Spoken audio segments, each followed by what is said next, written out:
Welcome to Lead with Linnea, where we talk about real leadership for real people in the real world. I'm Linnea Rader, and I've spent 2 decades in public service leadership. From accounting to my current role as the Director of Finance and Human Resources, I've seen pretty much everything. The spectacular successes, the painful failures, and everything in between that makes leadership both challenging and incredibly rewarding. Here's the thing. Leadership is not reserved for people with fancy titles or corner offices. Every single one of us can be a leader in our personal and professional lives. Whether you're managing a team of 50 or just trying to figure out how to navigate office politics, whether you're a frontline worker or sitting around a boardroom table, leadership skills matter.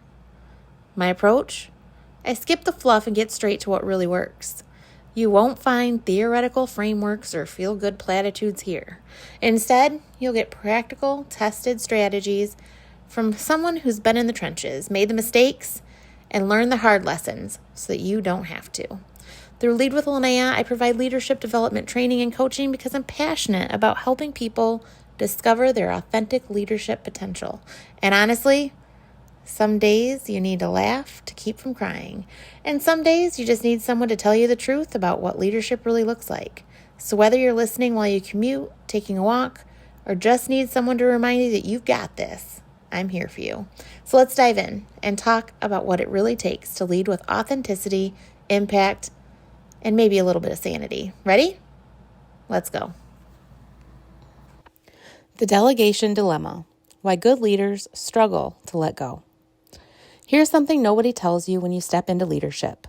The very skills that made you successful as an individual contributor, your ability to execute flawlessly, your attention to detail, your commitment to excellence, can become your greatest liability as a leader. And nowhere is this more apparent than in delegation. I see it constantly. Talented, dedicated leaders drowning under the weight of tasks they should have handed off months ago. They're working late, skipping lunch, answering emails at 10 p.m., all while their teams sit with capacity and capability that's going completely untapped. It's not that these leaders don't know they should delegate. They do. But knowing and doing are two very different things. So let me share something personal with you. I have a hard time saying no. I genuinely don't want to disappoint anyone. So for years, I just kept accepting projects and duties until I couldn't see the light of day anymore. That created a fear in myself that I could cause that same drowning feeling to my team. So my solution?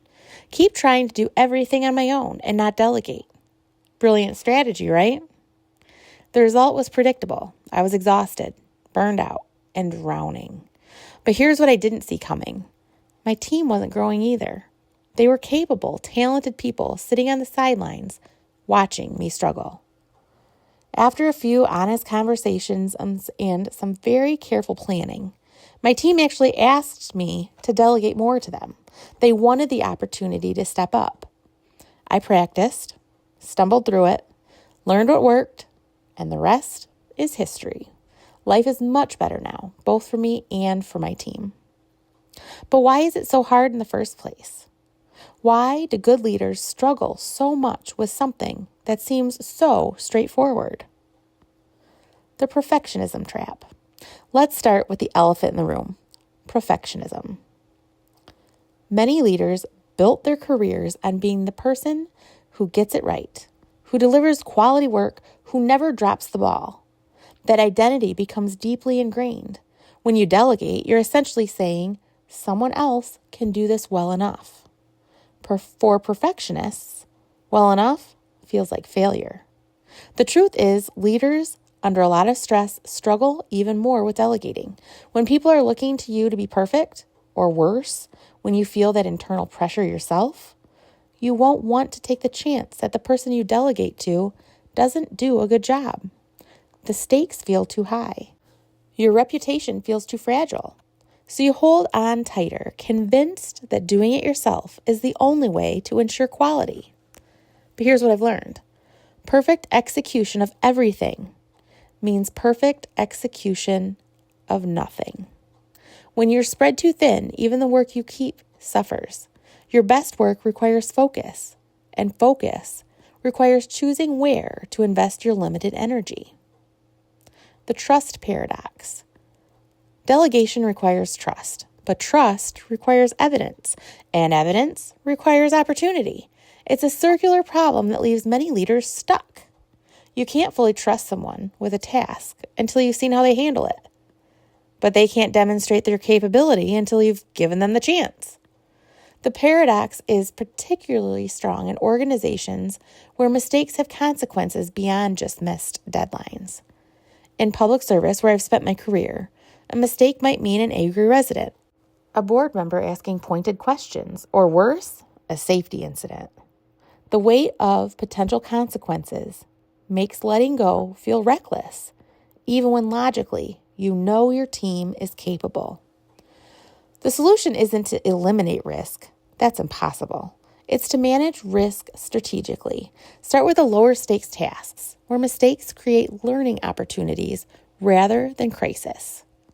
Build trust incrementally through success, not by throwing people into the deep end and hoping they swim. The control illusion. Here's something leaders rarely admit. Sometimes we don't delegate because we like being needed. There's a certain satisfaction in being the person everyone comes to, the one with all the answers, the indispensable expert. It feels validating. It feels important. But this is an illusion of control that costs everyone.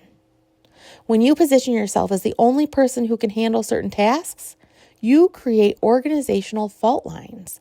What happens when you're sick, on vacation, dealing with a crisis that requires your full attention? Everything grinds to a halt, or worse, falls apart, because you've made yourself the single point of failure. Real leadership isn't about being irreplaceable. It's about building a team that can function excellently, with or without you in the room. That might feel like diminishing your importance, but it's actually the ultimate measure of leadership success. The time investment excuse. It's faster if I just do it myself. Every leader has said this, and in the short term, it's absolutely true. Teaching someone to do a task takes longer than doing it yourself. Explaining your thinking, answering questions, reviewing their work, providing feedback, all of that requires time you might not feel like you have. But this is short-term thinking that creates long-term problems. Yes, delegation is a time investment up front, but it's an investment that pays dividends. Once someone learns the tasks, they can handle it indefinitely. You've multiplied your capacity. You've freed yourself for higher level work that only you can do. You've created development opportunities that make your team stronger. I had to learn this the hard way. Every time I chose to do something myself, because it was faster, I was choosing immediate efficiency over long-term capacity building. I was keeping my team dependent rather than developing their independence. The fear of irrelevance. Let's talk about something uncomfortable. Sometimes leaders don't delegate because they're afraid of becoming unnecessary. If your team can handle everything without you, what's your role? This fear is particularly acute for leaders who've been promoted from individual contributor roles where their value is measured by their personal output. But here's the truth. When your team can handle operations smoothly, you become free to focus on strategy, vision, and innovation. Your role doesn't diminish. It evolves. You move from executing to enabling, from doing to developing, from managing tasks to cultivating talent. The leaders I admire most aren't the ones that have their hands in everything. They're the ones who've built teams so capable that the organization thrives in their absence. It's not irrelevance. That's impact. The growth you're stealing. Here's the hardest truth about failure to delegate. It's not just hurting you. It's hurting your team. Delegation isn't just a time management strategy. It's a development tool. When you hold on to tasks your team could handle, you're stealing their opportunities to learn, grow, and stretch their capabilities. Your team members need challenges to develop. They need the chance to tackle projects that push their skills, make decisions that matter, and yes, sometimes make mistakes they can learn from. When you insist on doing everything yourself, You're keeping them in a holding pattern, maintaining their current skill level rather than helping them reach their potential. I saw this clearly once I finally started delegating. Team members who I thought were not quite ready for certain responsibilities proved incredibly capable when given the chance. They brought fresh perspectives I hadn't considered. They found more efficient approaches than my established methods. They grew in confidence and competence in ways that wouldn't have been possible if I'd kept holding on. So the path forward. So how do you break free from the delegation dilemma? It starts with an honest self-reflection. What are you really afraid of? Is it about the work or is it about you? Are you protecting your team from overwhelm or are you protecting yourself from feeling unnecessary? Then start small, but start now. Identify one task you're currently handling that someone on your team could do with proper guidance. Not the most critical project, but something with manageable stakes, where mistakes would be learning opportunities rather than disasters. Delegate it completely. Not just the execution, but the ownership. Provide the context they need. Explain not just what they do, but why it matters and how it connects to bigger goals. Make yourself available for questions, but resist the urge to hover or take over at the first sign of struggle. Give them the room to figure things out, even if their approach differs from yours. I can attest to how truly hard this is. And here's a crucial part. When they complete the task, even if it's not exactly how you would have done it, acknowledge what worked. Build on success. Help them learn from what didn't work. Create a feedback loop that develops capability rather than dependence. The liberation of letting go. The beautiful irony of delegation is this. The moment you accept that you can't do everything perfectly is the moment you enable everything to be done better. When you distribute leadership across your team, you multiply impact. When you develop others' capabilities, you elevate the entire organization. Yes, it requires trust. Yes, it requires time. And yes, it means accepting that things might be done differently than you would have done them. But different doesn't mean wrong, and perfect is the enemy of sustainability. Your job as a leader isn't to be the best at everything. It's to ensure that everything gets done well by building a team capable of excellence. That requires letting go, even when, especially when, letting go feels uncomfortable. The question isn't whether you can afford to delegate. It's whether you can afford not to. Thanks for listening today. I know it might have been a little hard with my voice. I've been sick, but hopefully next time it'll be all gone and all better. Thanks for listening. Thank you for joining me today on Lead with Linnea. I hope something we talked about resonates with you and gives you a tool you can actually use in your leadership journey. Remember, leadership isn't about being perfect. It's about being intentional, authentic, and willing to keep learning and growing. You're going to face situations you never saw coming, make decisions that feel impossible, and sometimes wonder if you're cut out for this whole leadership thing. It's normal. It's human. And that's exactly why we need leaders like you who are willing to do the hard work.